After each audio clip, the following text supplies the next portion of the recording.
Rahotanni sun tabbatar da cewa an saki tsohon gwamnan babban bankin ƙasa CBN Godwin Emefiele, wanda shine ya jagoranci sauya kuɗin naira na naira 200 da 500 da kuma 1000, matakin da ake ganin ya jefa al'ummar ƙasa Najeriya cikin mawuyacin hali a zamanin mulkin tsohon shugaban ƙasa Muhammadu Buhari. To sai dai an sake shi daidai lokacin da mai binciken kuɗi na babban bankin ƙasa CBN ya bankaɗo wasu zarge-zarge, ciki har da yadda ya gano cewar Emefiele ya buɗe wasu asusu guda 599 a bayan fage. Rahotannin da aka hakikanta cewar mai binciken kuɗin ya miƙa wa shugaban ƙasa Bola Ahmed Tinubu ya nuna yadda Emefiele ya yi gaban kanshi wajen buɗe asusun ajiyar a ƙasashen waje ba tare da amincewar tsohon shugaban ƙasa Muhammadu Buhari ba ko kuma kwamitin gudanarwar CBN. Takardun binciken sun kuma nuna cewar Emefiele ya buɗe asusu na bankuna daban-daban a ƙasar Birtaniya, Amurka da kuma ƙasar China. Duk da dai ba a bayyana sakamakon binciken ba a hukumance, amma jaridu a Najeriya sun rawaito wata majiya mai tushe a fadar shugaban ƙasa ta tabbatar cewa an miƙa wa shugaba Bola Tinubu rahoton tun a ranar Laraba 20 ga watan Disamba. A ranar 9 ga watan Yunin 2023 ne Tinubu ya dakatar da Emefiele, kuma tun daga nan jami'an tsaro suka tsare shi. A ranar 30 ga watan Yuli kuwa Tinubu ya naɗa babban jami'in hukumar bayar da rahoton kuɗi ta ƙasa Jim Obaze a matsayin mai bincike na musamman na CBN. Kawo yanzu dai rahotanni biyu aka miƙa wa shugaba Tinubu, kuma na ƙarshe shine wanda aka miƙa mishi a ranar 20 ga watan Disambar 2023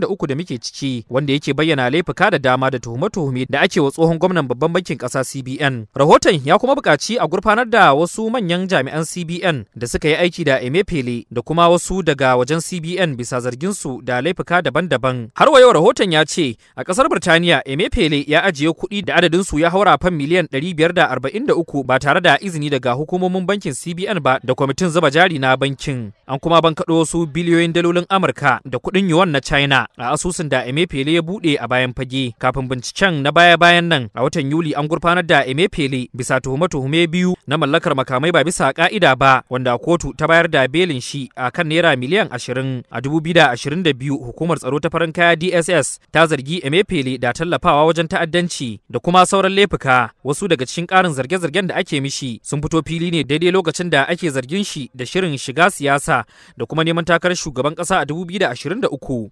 A ranar 17 ga watan Nuwamba, babbar kotun tarayya da ke Abuja ta tsare Emefiele a gidan yari na Kuje bisa zargin shi da laifin zamba. Tun da farko dai, gwamnatin tarayya ta tuhume shi da laifuka 20 masu alaka da zambar kwangila ta naira biliyan 6.5, amma daga baya aka rage zarge-zargen. Sabon binciken da aka gudanar ya nuna akwai yiwuwar bankaɗo wasu sabbin batutuwan zargi da gwamnati ke yi wa Emefielen. Sauran laifukan da Emefiele da mai binciken ya ce ya kamata a gurfanar da shi a kai sun hada da sake fasalin kuɗi, wanda ya jefa 'yan Najeriya cikin mawuyacin hali da matsin tattalin arziki. Har wa yau rahoton ya gano cewa ba tsohon shugaban kasa Muhammadu Buhari bane ya bada umarnin aiwatar da shirin sauya fasalin kuɗin na naira 200 da 500 da 1000. Binciken ya nuna ɗaya daga cikin na hannun daman tsohon shugaban kasa Sabiu Tunde shine ya bada umarnin da haɗin bakin tsohon gwamnan babban bankin kasa CBN Godwin Emefiele. Sai dai bullar sakamakon binciken ka iya sanya Emefiele fuskantar ƙarin wasu sabbin zarge-zarge. Haka zalika shi ma Tunde da wasu daraktocin banki 12 na cikin barazanar fuskantar shari'a kan hannunsu wurin gabatar da shirin sauya fasalin takardar naira ba tare da amincewar hukumar gudanarwa ta babban bankin ƙasa CBN ba.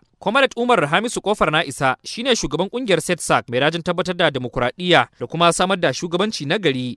Ya yi tsokaci kan wannan dambarwa. Ya nuna irin ta'annati da cin hanci da rashawa da wato wakatuwa tashi da aka yi da dukiyar al'ummar Najeriya tsawon gwamnatin shugaban Muhammadu Buhari yana da alaka da halin ni'yasu da ta'azzara tattalin arziki da al'umma suka shiga a wannan lokaci, wanda duk abin da yake yin naso kuma ya ƙara nuna wato rauni da gazawa ta tsohon gwamnatin shugaban Muhammadu Buhari. Domin kana shugaba abubuwa su ta faru a cikin gwamnati amma babu sanin ka, kuma ana zargin da makusantan shi shugaban Muhammadu Buhari aka hada baki ana wayannan abubuwan. Banda a cikin wannan sabon rahoto da ya fito da shi ya nuna cewa irin almundahana da aka yi da shi Emefiele ya yi amfani da tsarin na samar da sababbin takardun naira. Dr. Faruk Bibi Faruk masanin siyasa ne ya ce dama a koda yaushe ba a tashi ban kaɗo badakala sai gwamnatin da ke kai ta shuɗe. To ita dama badakala ta gwamnati a Najeriya a yanda al'adar take ba a ganin ta sai lokacin da aka samu canji wasu suka hau. Ko da yaya suke son su kariya zaka ga wasu abubuwan sun fice